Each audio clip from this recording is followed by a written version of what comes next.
Hi guys, thanks for tuning in. In this video, I'm going to talk about gradient fields. I'll start with an interesting property of gradient fields, and then I'll talk about how to recognize when you have a gradient field. So in order to talk about gradient fields, why don't we start by computing an example. So here's a surface, f of xy equals this expression. And if you run this through Mathematica, you can get a nice plot of the surface. Now you could see a global maximum in the front here. It looks like there might be some sort of minimum hidden behind the mountain, and you could analyze the equation to try to figure out where those maxes and mins are. But for now, what I want to do is compare my surface, my plot of my surface, to the gradient field for f of xy, and see if I could draw any parallels or relationships between the gradient field and the plot of the surface. So what I'm going to do is I'm going to compute df dx comma df dy for my f of xy. Now it's a pretty complicated looking expression, so I probably would want to run that through Mathematica rather than crunch the numbers on that by hand.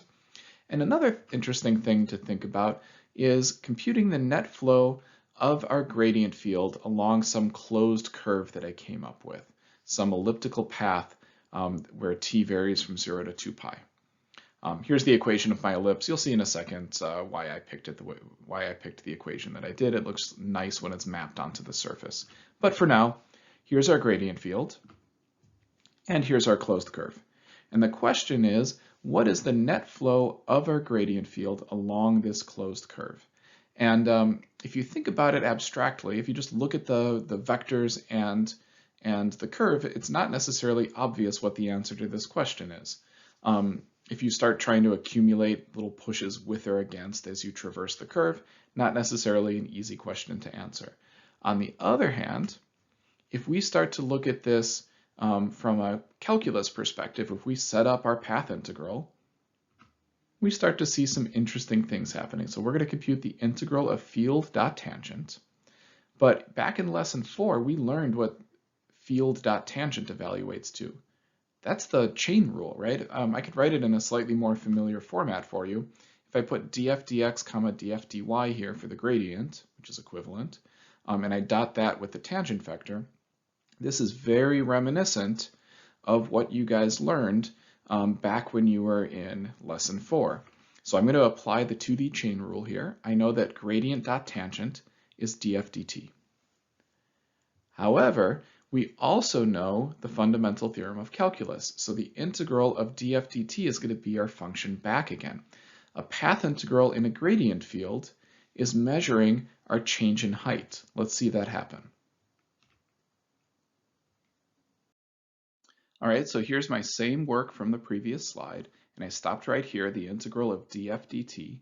But by the fundamental theorem of calculus, we know that the integral of the derivative is the function back again, but evaluated at this top limit of integration minus evaluated at this bottom limit of integration. So I get f of x of 2 pi y of 2 pi minus f of x of 0 y of 0.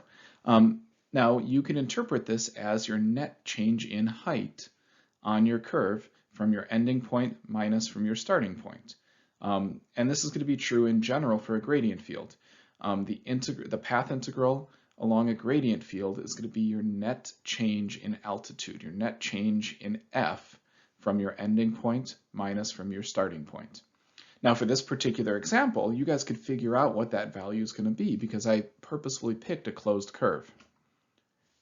The intuition here is imagine that you're a hiker and you're starting at base camp, you're starting at t equals 0, and you're going for a long hike around the mountain, and then at the end of the night you come back to where you started. At t equals 2 pi, your position is the same as it was at the beginning, and so what is our net change in altitude? What is our net change in f from our ending point minus from our starting point? In this case, because I have a closed curve, it's 0. My net change in altitude is 0.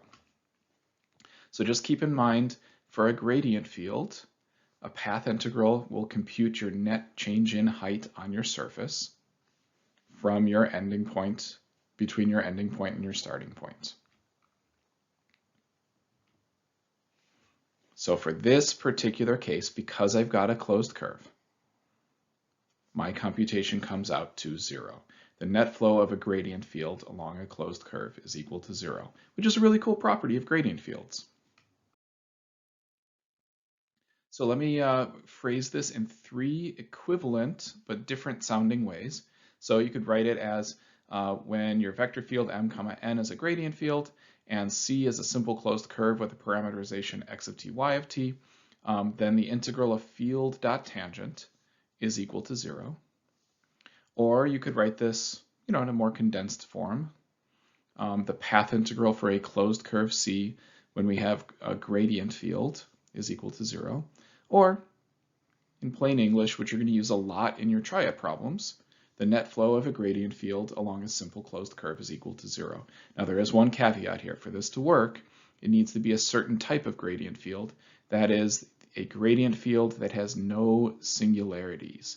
Basically, when you have your m of xy, comma n of xy, you want to be very careful that your m and your n do not have any values that make this vector field undefined. That's what a singularity would be. Typically, it's like you're dividing by 0, right? So you might see a denominator on your m or your n when you have singularities. So look out for denominators. There's other instances as well, but that's the main thing to look out for. So as long as you have no singularities, these 3 statements are going to be true, and they are all equivalent to each other. The net flow of a gradient field along a simple closed curve is equal to 0. And remember, intuitively, this is true because you want to imagine that you're starting at your base camp on your mountain, and you're going on a hike around the mountain and coming back to base camp at the end of the night. Well, your net change in altitude from the start of that hike to the end of that hike is 0. There was no change in altitude from the starting point, between the starting point and the ending point. And that actually gives you a good answer to a triad problem that you guys were working on last chapter, right? How do we know that a closed curve can't be a trajectory of a gradient field? You guys already explained this on the, in your previous triad problems, but we know here the net flow of a gradient field along a simple closed curve is equal to 0, but we know that a gradient trajectory always has to be going uphill, and so our net change in altitude on a gradient trajectory is going to have to be a positive number. It can't be 0, right? And so these 2 ideas would be in conflict with each other if you had a trajectory that plotted out as a closed curve. So that can't happen. You can't have a path integral that needs to work out to 0 and a path integral that needs to work out to a positive number. So a trajectory cannot be a closed curve. Now, in terms of the net flow of a gradient field across a closed curve, I think you guys were talking about that on one of your literacy sheets, but you guys know how this goes. If you have a small closed curve encapsulating, say, a global maximum, let's say, we know that the net flow of the gradient field along this closed curve, or across this closed curve, is going to be from outside to inside. It's going to be non-zero. So this property is specific to flow along. Please do not mix it up with flow across. We already know from the previous chapter that the net flow of a gradient field across a closed curve is not guaranteed to be 0. For example, in the case when you have a closed curve encapsulating your maximum. A little bit of vocabulary that you guys should be familiar with just for other math classes you might take or any interesting physics classes you might take in the future, because this comes up in physics a lot. A gradient field without a singularity or without any singularities is called a conservative vector field, and it's for the reason that you might think conservation of energy. And depending on other applications of gradient fields, you might also hear a gradient field described as being irrotational. Both of these are physics applications. Depends on just what physics context you're in. Conservation of energy, rather than like a fluid dynamics sort of application. All right, moving along. So we've got the same curve right here that we had before, and I've got the same vector field, or no, sorry, a different vector field compared to before. And I'm going to compute the net flow of this new vector field along this closed curve. And what you want to be careful of So yeah, we've got a counterclockwise parameterization for our ellipse, and we could set up the integral of field.tangent. Be careful not to just write 0 for this one just because you have a closed curve. If you do the computation here, you get about 0.548. And the reason is that this is not a gradient field. So remember, all of the information on those previous slides is predicated on your vector field being a very special kind of vector field, a gradient field. All of the logic we were talking through was based on having a surface associated with our vector field, and then we could say, okay, well, we have our mountain, and our net change in altitude on the mountain as we walk on a closed loop is equal to 0. Well, in this case, we don't have a gradient field. And if we don't have a gradient field, we don't have a surface associated with the vector field. And if we don't have a surface, all of that logic falls apart. So to make a long story short here, path integrals along a closed curve are not guaranteed to be 0 unless you specifically have a gradient field.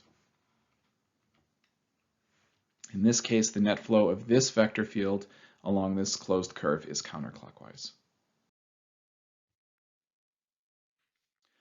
All right, so what you can see is like we are highly motivated to know if our vector field is a gradient field. Because if we have a gradient field, we've got some interesting properties. If we have a vector field that is not a gradient field, we've got to just crunch the numbers and do the work to figure out what the flow along is. So we really ask ourselves, given a vector field, how do we know if it's a gradient field? That's a question we want to be able to answer quickly and efficiently. So here's a couple examples. If we were in class together, I would leave this on the board for a little while and let you guys think about it. But what I'll say is here's 3 different vector fields. Some of them are gradient fields, some of them are not. And some of these you'll immediately know that the answer is yes, because you can kind of eyeball this and say, I know that this is a df dx, comma df dy, because in my head I could figure out that this is associated to the surface. F of xy is equal to, let me just look at it for a second. I think x squared y squared over 2 does the trick. So I can kind of reconstruct the original surface that this gradient field came from, and now I know from beyond a shadow of a doubt that this is a gradient field. Unfortunately, sometimes this is harder to do, right? Like if we had not just done the example where we know that y e to the x comma x e to the y, we know that's not a gradient field because we just showed that a path integral along a closed loop was non-zero. So we know the answer is no here. But if you were seeing this one for the first time, it's kind of hard to just look at this vector field and know yes or no to this answer. Because you could try, integrating each part in your head and try to figure out what surface is associated with this vector field, and there is no surface associated with it. The answer is no, it's not a gradient field, but it's not obvious. Same thing down here. Some of you guys are going to be able to look at this one and instantly figure out what surface is associated with this vector field. But if you haven't done any of these before, it's not abundantly obvious. So we want a better way of determining, rather than trying to reconstruct the surface in our head, we want a better set of conditions for determining if we have a gradient field. And here's how we're going to do it. We have something called the gradient test. And the gradient test basically asks you to compute dn dx and dm dy for your vector field m comma n. And if these are equal to each other, then you've got a gradient field. This goes in both directions.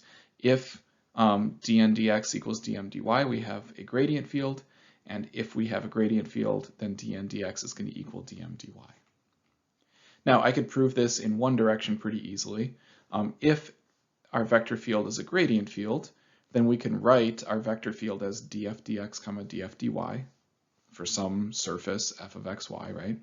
And now, if I compute dn dx and if I compute dm dy, here's dm dy, here's dn dx. Oh, but partial derivatives don't care what order they're taken in, right? So I don't care if I compute d dx of d dy of f, or if I go in the other direction and compute d dy of d dx of f.